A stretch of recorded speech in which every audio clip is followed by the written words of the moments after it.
Arakan Rohingya salvation army, যা সংক্ষেপে ARSA নামে পরিচিত, এই সশস্ত্র সংগঠন নিয়ে রয়েছে রহস্যের ধূম্রজাল। এই বাহিনীর সদস্যরা রোহিঙ্গা হলেও তাদেরকে শত্রু ভাবে এবং অভিশাপ দেয় বাংলাদেশে আশ্রয় নেয়া দেশহারা রোহিঙ্গারা।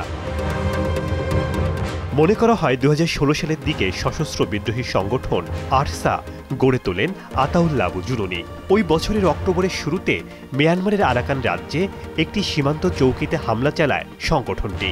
তাতে দেশটির বেশ কয়েকজন পুলিশ সদস্য নিহত হন। ওই সময় হামলার দায় স্বীকার করে আরসার কমান্ডার আতাউল্লাহ অনলাইনে ভিডিও বার্তা প্রচার করেন। এরপর থেকে ব্যাপক আলোচনায় আসে সংগঠনটি।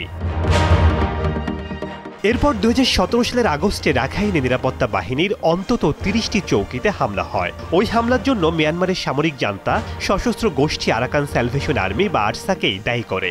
সেই পটভূমিতে মিয়ানমারের সেনাবাহিনী রাখাইনে রোহিঙ্গা জনগোষ্ঠীর ওপর ব্যাপক আক্রমণ শুরু করে। সেই সময় হত্যা, ধর্ষণ ও নিপীড়ন থেকে বাঁচতে বাংলাদেশে পালিয়ে আসতে বাধ্য হয় ১০ লাখের বেশি রোহিঙ্গা। ২০২২ সালের ১৪ নভেম্বর সন্ধ্যায় বান্দরবানের নাইখংছড়ির রোহিঙ্গা আশ্রয় শিবিরের কাছে মাদক বিরোধী অভিযানের সময় গুলিতে নিহত হন ডিজিএফআই এর কর্মকর্তা স্কোয়াড্রন লিডার রিজওয়ান রুশদি। ওই হত্যা মামলার অভিযুক্ত আসামি আরসার প্রধান আতাউল্লাহ। রোহিঙ্গাদের নিজ দেশে ফেরাতে আন্তর্জাতিক পর্যায়ে সরব ছিলেন রোহিঙ্গা নেতা মুহিবুল্লাহ। জনপ্রিয় রোহিঙ্গা নেতা মুহিবুল্লাহকে হত্যা করে আরসার সন্ত্রাসীরা। আতাউল্লাহ ওই খুনের নির্দেশদাতা ছিলেন বলে আদালতে জবানবন্দিতে জানিয়েছেন উক্ত মামলায় গ্রেপ্তার ৪ আসামি। এই ঘটনায় সন্দেহ আরও গভীর হয় আরসা আসলে কাদের হয়ে কাজ করছে।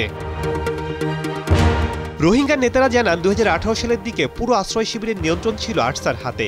সাধারণ রোহিঙ্গারাও আরসাকে নানাভাবে সহযোগিতা দিত। কিন্তু রোহিঙ্গা নেতা মুহিবুল্লাহ হত্যাকাণ্ডে জড়িয়ে বিপাকে পড়ে আরসা। এর ফলে সাধারণ রোহিঙ্গাদের সমর্থন হারাতে থাকে তারা। অনেকে আরসাকে একটি চাঁদাবাজ সংগঠন হিসেবে মনে করে, আবার রোহিঙ্গাদের মাঝে যারা সচেতন তাদের একটি অংশ মনে করে আরসা মিয়ানমার সরকারেরই মদতপুষ্ট একটি সংগঠন। এরা নামে রোহিঙ্গাদের অধিকার আদায়ের জন্য কাজ করছে বলে প্রচার চালালেও মূলত তাদের কর্মকাণ্ডে রোহিঙ্গারাই ক্ষতিগ্রস্ত হচ্ছে। ওয়ালটন আবারও মিলিয়নিয়ার অফারে ওয়ালটন ফ্রিজ কিনে আপনিও হয়ে যেতে পারেন মিলিয়নিয়ার। টেকনাফ উখিয়ায় আশ্রিত রোহিঙ্গা জনগোষ্ঠীর সদস্যদের বড় একটি অংশ মনে করে রোহিঙ্গাদের রাখাইন রাজ্য ছাড়া করতেই তারা কাজ করেছে। আবার রোহিঙ্গা ক্যাম্পগুলোতে আরসার বিচ্ছিন্ন অস্ত্রবাজি ও অপরাধমূলক কর্মকাণ্ড আন্তর্জাতিক সম্প্রদায়ের কাছে রোহিঙ্গা সম্পর্কে নেতিবাচক বার্তা দিচ্ছে। সম্প্রতি আরসার প্রধান আতাউল্লাহ জুনুনি বাংলাদেশের আইনশৃঙ্খলা বাহিনীর হাতে ধরা পড়েছে। এবার কি জানা যাবে আরসার মূল উদ্দেশ্য সম্পর্কে? বিগত দিনে তাদের অপরাধের বিষয়ে কি কি চাঞ্চল্যকর তথ্য পাওয়া যায় সেটাই এখন দেখার বিষয়। শেখ সাদি মার্জিয়ান, দীপ্ত সংবাদ।